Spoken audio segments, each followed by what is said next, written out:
Welcome here to the Gamma Project. My name is Justin McGuire. I'm here with Ben Cornish, all the way from Bristol. You guys are based on, aren't you? Bristol, UK. How's Yeah, it going, Ben? Bristol, UK. Yeah, nice and cold, mate. Nice and cold, but yeah, it's good. I'm excited to start the process just.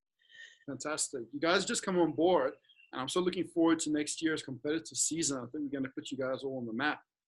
You guys are going to Yeah. really blow the hell out of past year's goals and accomplishments, and this gets you to a whole new level. Ben, I think that we discussed a couple of things in terms of starting out the protocol, and you guys are starting out the first month of almost what I call a preparatory phase toward being able to engage better muscle contraction. So I'll leave the floor to you, Ben. Are there any questions that you may have regarding the type of training, the type of diet, and the logic behind the whole routine to start out with? Because generally out there, if you look at most training protocols, they throw guys deep in head first, right, into high amounts of volume of training, heavy lifting, but don't necessarily take into account like where their starting point is. So any questions you may have, Ben, fire away. I mean, time under tension, I've sort of like dabbled with in the past, but I've always found that I struggle to. I feel like I've got like not a strong enough nervous system to sort of train like that. So I've sort of like resorted back in recent years, to numbers, like reps and what have you. And but it'll be maybe this is the way to go in terms of improving that CNS. So I can actually train this way. It's just, I tried MI40, and it was even with the lightest of weights, it was so tough to maintain that tempo and over 40 seconds and hit those numbers in the latter end of my my sessions. So but we'll see. Well, I think it's good that you brought that up. A lot of time and attention is very valuable to engage how people are progressing, because there's only one common variable to movement, and that's time. So you can increase momentum, you can increase inertia, and that can all alter how a repetition is delivered.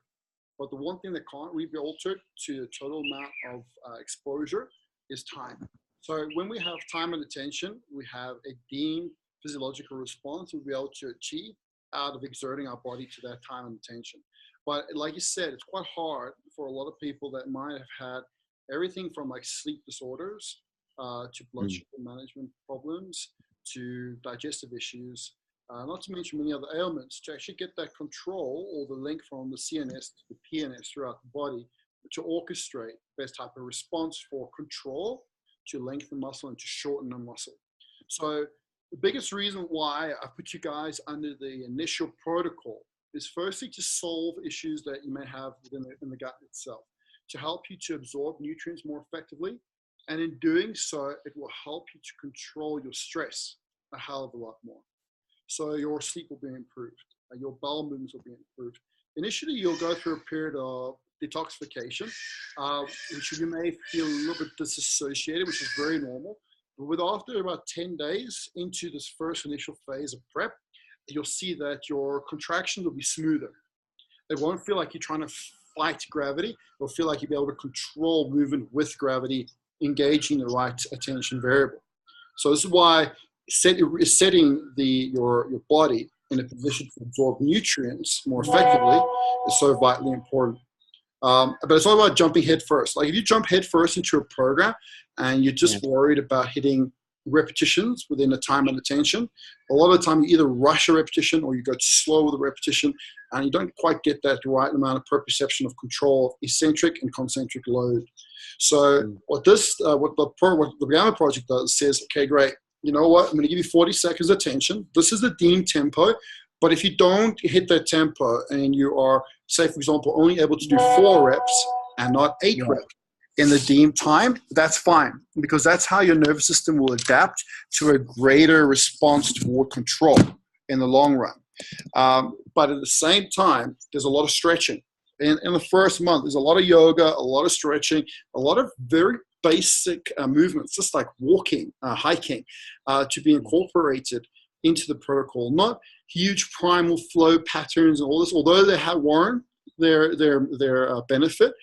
If you're disassociated and you try and engage these patterns, more often than not, you're going to put yourself 2 steps backward, because your body, even if you engage the movement at the end of the session, so now you'll be able to do a leopard crawl properly at the end of the session, or whatever, scorpion crawl, all these crazy movements that they put together.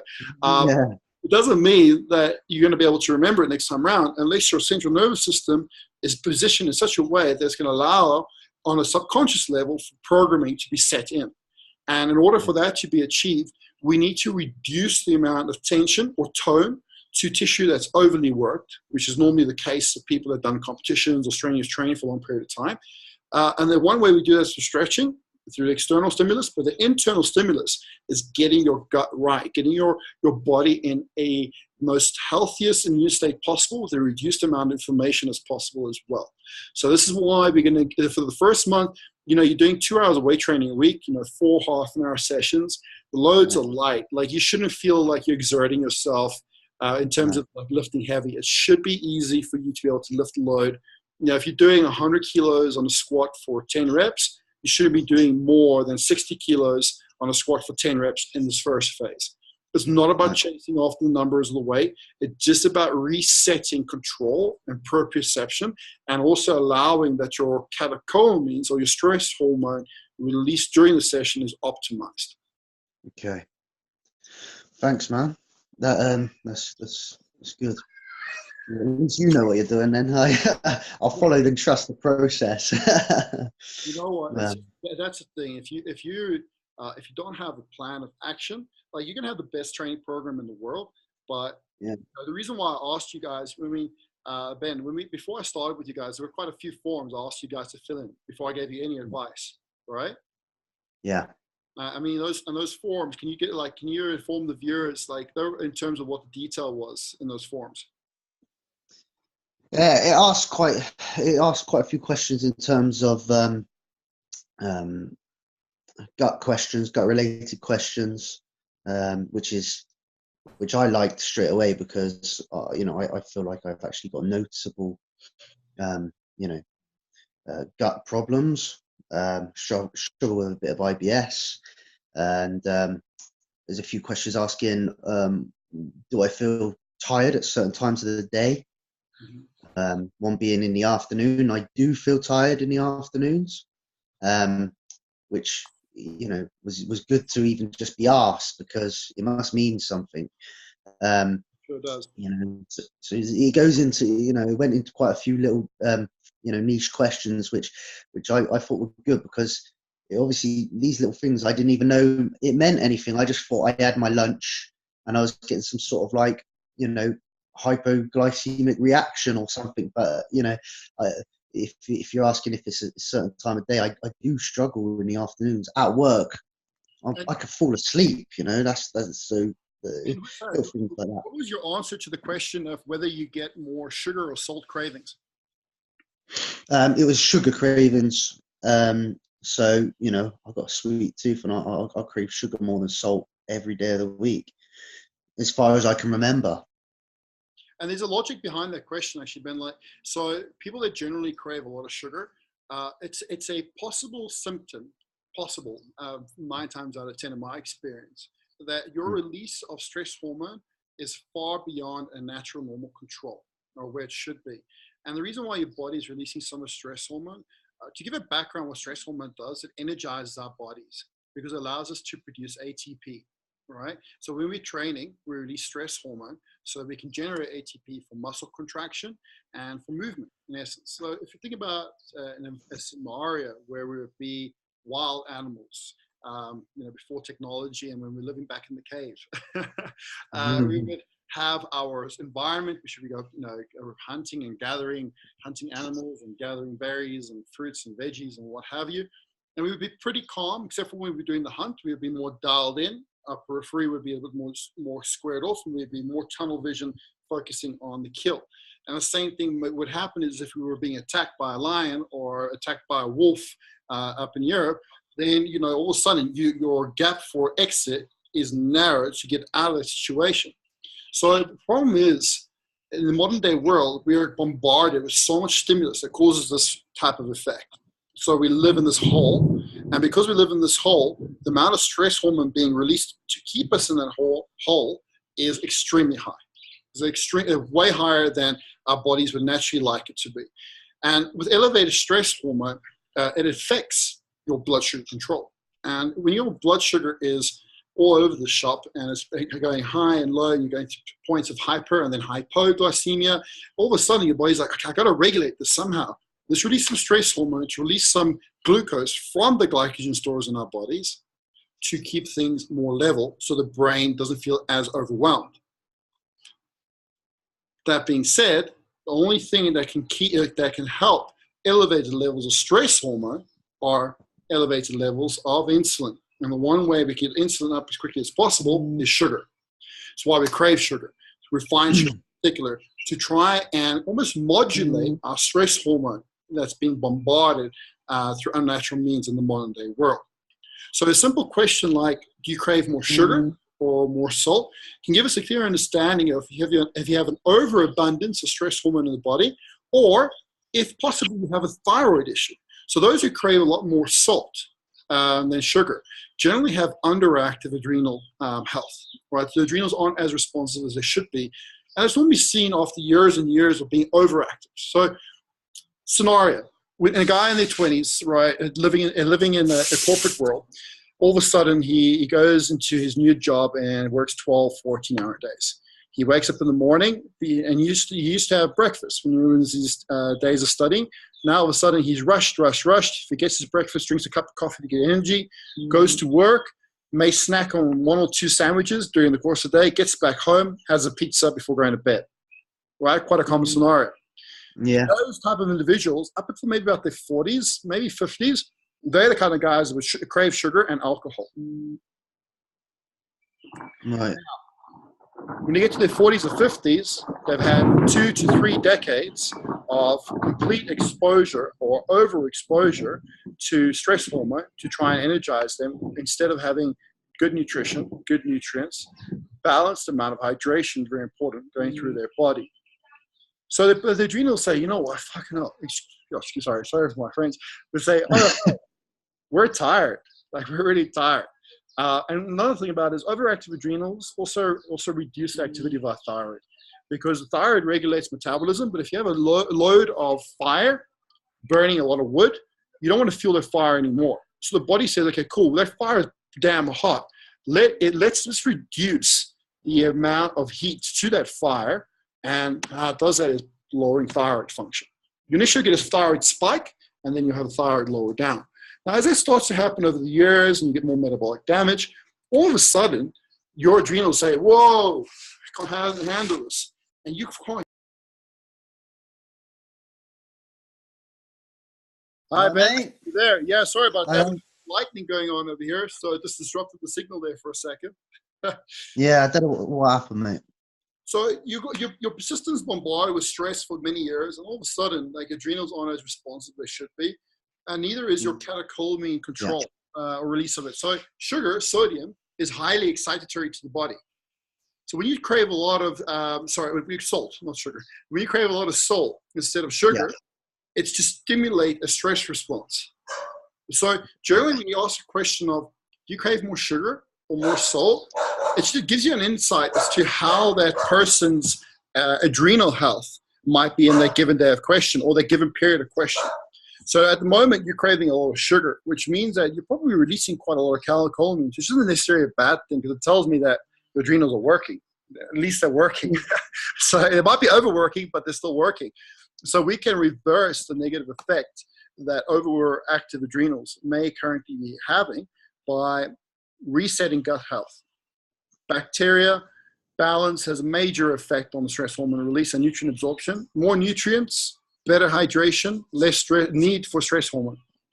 So a question like that can really give you a lot of insight. And that's what comes down to your gut. And everything from your sleep cycles and how often you're waking up in the evening to your stool cycles and how often you're going to the loo every day. It all has a tie-in to how your bacteria and your digestive system is affecting your stress hormones and your endocrine system. You may be called in to work maybe a little bit harder with me. My job is shift work, so we're going to be fighting a harder battle. I mean, as of February coming up, they're actually putting me onto a 3-shift pattern, which means I'm working one set of nights every 3 weeks. So it'll be really valuable for me to stay on top, or at least trying to counteract the ill effects of that, as opposed to 99.9% of people that do work shifts who are just damaged. But it is a compatible scenario. There are things we'll put into place. So this is why it's so important that right now, when you're also not doing that, to get your gut as healthy as possible, so that when I do give you certain adaptogens or minerals or vitamins or phytonutrients, that they will actually have an effect on controlling their stress level as best as you can when your sleep cycle isn't on point. Yeah, that's good. Because I looked for a career change, to be honest, but in the meantime, I'm gonna have to do what they tell me to do. They pay me my wages. So of course. And the thing is, there's we have to sometimes do what we have to do, but we can do it in such a better way. We can go about getting so much of a better outcome to our obligations that we may have in life. But it's just a question of balancing things out in terms of your endocrinology or your biochemistry toward a more healthier effect to stress control and management. Yeah, it's something that I'm motivated for. I mean, I've done preps, but which is a case of, I said to you on text the other day, get in shape by any means, sort of like train like a nutter, and diet right down, calories restricted. It would be nice to do it from a more standpoint. It's probably something that I need, because I can feel the symptoms of. Ben, it's something that everyone, this economics approach to life, where more is better, is absolutely diabolical when it comes to the body. Like, if you just only people that can really sustain high volumes of training are people in the early years. Like, as we get older, as we get into our 30s and we get into our 40s and years, decades thereafter, it's not sustainable, firstly, and it's also not necessary. It really isn't necessary. If you put in the right work within the right environment, 70% effort will give you 100% return. Yeah. It's not the quantity, but rather the quality behind how to do something. Create the effort or put the effort to. And if you try to do too hard, it's like anything. If you go to what you do for, I'm not sure, what do you do for a living, Ben? I'm a machine operator in a cardboard factory. So okay, so nice and exciting. Can you imagine, like, if you were trying to get out double the amount of production of cardboard items, right? And you were hammering the machine as fast as you could. What's the likelihood that you would injure yourself? What's the likelihood that the product wouldn't be generated to less of a quality? It's a conversation that occurs. It almost seems like my workplace, but yeah, that's exactly what it is, mate. So they want the numbers, but then quality comes down. So it's the universal rule, really. It's a chaotic rule, because the only thing that ends up having to be done after rushing something is you have to do it over again, or you have to produce more of it to get the exact same result. So let's do less and get more, but let's just do it this clever way. So in a way we can do the clever way is by just listening to the body through objective parameters of assessment and subjective analysis of how you're feeling. And we try and pair those off together. It's like things from depression to anxiety to all these ailments, psychological ailments, they all come down to some type of rational, objective understanding as to why a person would get into that state. And it took me many years to understand it myself, because I also struggled with those symptoms for many, many years. And there's one big underlying factor. It's firstly, you need to slow down enough to be able to understand that you don't have to rush, and that stress comes through rushing a process. Rushing eating your food, rushing the weight, getting it off your chest as fast as you can, but pounding on more weight, or rushing the squat and bouncing out of that squat position where it's actually not going to give you much of a benefit to muscular growth, rather joint destruction, all right, in a long period of time. And so this is the thing, it's about the quality approach. This is why time and attention is so effective. Like the time and attention, even though if people think when I lift 10 reps, right? I have this conversation all the time. You go to the local gym and some young guy, 21, 22, he's doing a squat and he's squatting 4 plates a side. And he says, I can do 10 reps at 180. By the time it takes him to do 1 rep, it's probably 2 seconds, if at best, right? And like a repetition bracket for 10 reps generally should be 4:10 tempo. So it should take about 5 seconds. At times, you could take 4 seconds if you're going for sarcoplasmic hypertrophy, but for myofibrillar breakdown, you want to generally a little bit longer eccentric load. So generally a 5 seconds to complete 1 rep. This guy's doing it in 2 seconds, and he thinks he's getting stronger. He's not. The only thing he's able to do is engage the forces of momentum to his advantage, but to the detriment of his structure later in his life. And I know this firsthand because I was one of those guys. I was a young guy in there lifting 300 kilos at one stage and squatting 200 kilos at one stage, but terrible. And my body's not designed for squats. I love squats. I do them, but I'm not structurally the strongest with that exercise. But I wanted to, regardless of how the speed and the technique. And it just comes down to one outcome, and that's destruction, complete destruction. And the purpose of going through training or an exercise regime is to better your life, not to worsen it. Yeah. There's nothing that worsens your life than pain. And pain can be internal and external. Definitely. Yeah. For sure. Great. Ben, so are you looking forward now to starting up the first phase? Any other questions you have of concern or any issues that you're not too certain of? It's quite a lot to be taken in. But yeah, it is a lot to be taken in right now. I'm looking forward to just getting going. Really am. And, motivated. So, yeah, I can't think off the top of my head any more questions, just to be honest. That's fine. I'm sure I'll put them over to you if I can. Just remember one thing, accountability is key. So communication between you and myself is vital. So, I answer all your WhatsApp questions within 24 hours that you ask them. So feel free. Like if you're not sure of anything, ask, because that's the only way you're going to be able to keep on track and keep motivated as much as you are now by getting the answers to the questions which you may have in the long run. So your questions you have today will be completely different to the questions you'll have in a month, but it's important to ask those questions to get the result and the clarity to keep going forward. Yep. All right. Good. Yeah. I'm looking forward to working with you. And here's to your Gamma project. Guys out there, stay tuned. We're going to be posting up Ben, Tom, and Tommy's pictures over the course of next year, showing you guys how these guys are progressing. We're going to do a lot more video casts of these guys as the questions develop. I'm sure we'll be able to throw a lot more knowledge bombs out there to educate everybody toward a better strategy of looking good and, more importantly, feeling good. All right. Take care. Bye, man. Yes. Take care. Bye.